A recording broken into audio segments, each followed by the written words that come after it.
Hi అండి. నమస్తే. Savitri cooks స్వాగతం. నేను ఈరోజు మీకు చూపిస్తున్న వంట 95 కేక్. 95 కేక్ ఏంటి అనుకుంటున్నారా? 95 నుంచి చేసేదాన్ని అనమాట నేను ఈ కేక్ 2015 వరకు. ఆ తర్వాత క్రమేపీ కొంచెం తగ్గించాను బయట తెచ్చుకునేవాళ్ళు. కానీ ఈ కేక్ టేస్ట్ మాత్రం ఏ కేక్కి రాదు అనేవాళ్ళు మా ఇంట్లో వాళ్ళందరూ.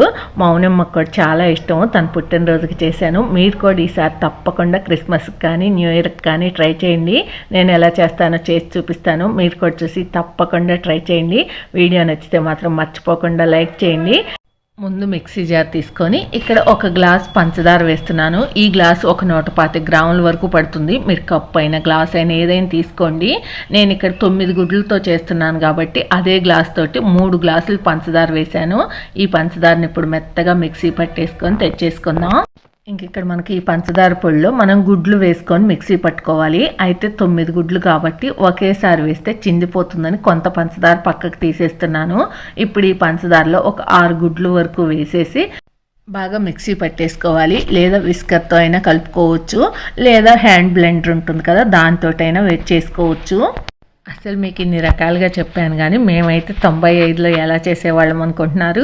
ఈ గుడ్లు పంచదార వేసేసి మజ్జిగ చిలికే కవ్వం ఉంటుంది కదా దాంతో చిలికేవాళ్ళం అనమాట. గుడ్లలో పంచదార ఏమో త్వరగా కరిగేది కాదు, చాలాసేపు పట్టేది అది చిలకటానికే.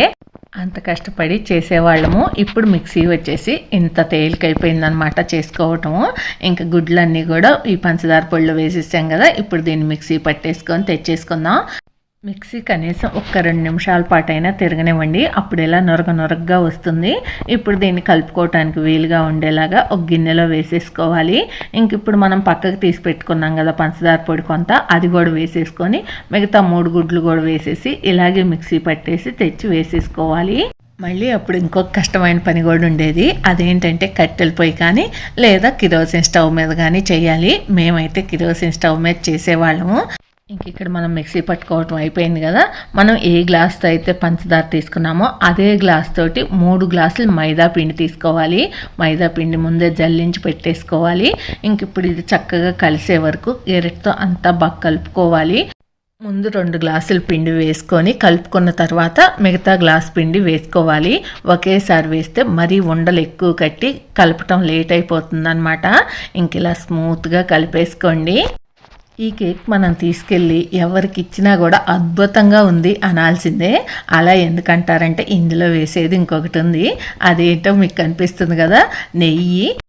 మనం ఏ గ్లాస్తో పంచదార వేసుకున్నామో ఆ గ్లాస్ తోటే 3 గ్లాసులు పంచదార వేసుకుంటే 3 గ్లాసులు నెయ్యి వేసుకోవాలి. మనం 6 గుడ్లతో చేసుకుంటున్నట్టయితే 2 గ్లాసులు పంచదార, 2 గ్లాసులు మైదా, 2 గ్లాసులు నెయ్యి వేసుకోండి. ఇంక ఇప్పుడు ఈ నెయ్యి అంతా కూడా బాగా కలిసే వరకు కలిపేసుకొని ఇంకా 3వ గ్లాసు కూడా వేసేసుకొని కలిపేసుకోవాలి బాగా కలిసే వరకు. ఇంక ఇప్పుడైతే కనుక ఒకే లెవెల్లో తిప్పాలి. గిరెట్తో తిప్పేటప్పుడు అంటాం కానీ అప్పుడైతే ఎలా పడితే అలాగే తిప్పేవాళ్ళం, అయినా కేక్ బాగానే వచ్చేది. ఇంక ఇప్పుడు ఇందులో ఒక 1/2 టేబుల్ స్పూన్ వరకు బేకింగ్ సోడా వేసుకోండి. ఒకవేళ బేకింగ్ సోడా మీ దగ్గర లేకపోతే సోడా ఉప్పు అయినా వేసుకోవచ్చు. ఇంతకుముందు అయితే సోడా ఉప్పే వేసేవాళ్ళము. ఇప్పుడు 1 టేబుల్ స్పూన్ వెనీలా ఎసెన్స్ వేసుకోండి. ఇది మాత్రం అప్పటి నుంచి ఇప్పటి వరకు కూడా వాడుతూనే ఉంటానన్నమాట. అప్పట్లో కూడా దొరికేది, ఇది తెప్పించి వాడేదాన్ని నేను. ఇంక ఈరోజైతే నేను మీకు అప్పట్లో కొనుక్కున్న కేక్ గిన్నెలోనే చేసి చూపిస్తున్నాను.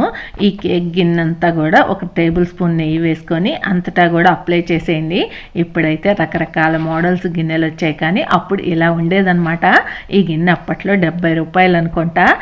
మనం కలిపి ఉంచుకున్న కేక్ మిశ్రమం అంతా కూడా గిన్నెలో వేసేసుకొని మూత పెట్టేసుకోవాలి. ఈ మూతకు కూడా చూడండి ఎలా హోల్స్ ఉన్నాయో. ఇంతకుముందు ఈ కేక్ గిన్నెకి ఇలా ఇసుక పోసుకోవటానికి ఒక గిన్నెలాగా వచ్చేది.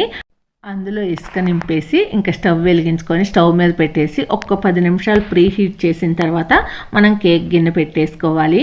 ఇంకా 30 నిమిషాల తర్వాత మనకు కేక్ ఇలా రెడీ అయింది. మనకు రెడీ అయిందో లేదో చూసుకుంటే ఇంకా అవ్వలేదు, మనకి చాక్ అంటింది కదా, అందుకని అది రెడీ అవునట్టే. ఇంక మళ్ళీ మూత పెట్టేసి మళ్ళీ 10 నిమిషాలు ఉంచాను. 10 నిమిషాల తర్వాత మనకి కేక్ రెడీ అయిపోయింది. ఈ కేక్ని ఒక 2-3 గంటల పాటు అలా వదిలేసేయాలి. అప్పుడు అది పూర్తిగా చల్లారుతుంది. చల్లారిన తర్వాత ఈ కేక్ని తీసేసుకుందాం. ఇంక ఇక్కడ మనకు చల్లారిపోయింది. ఒక్కసారి ఇలా చాక్ తోటి చుట్టూ కూడా కదిలించండి.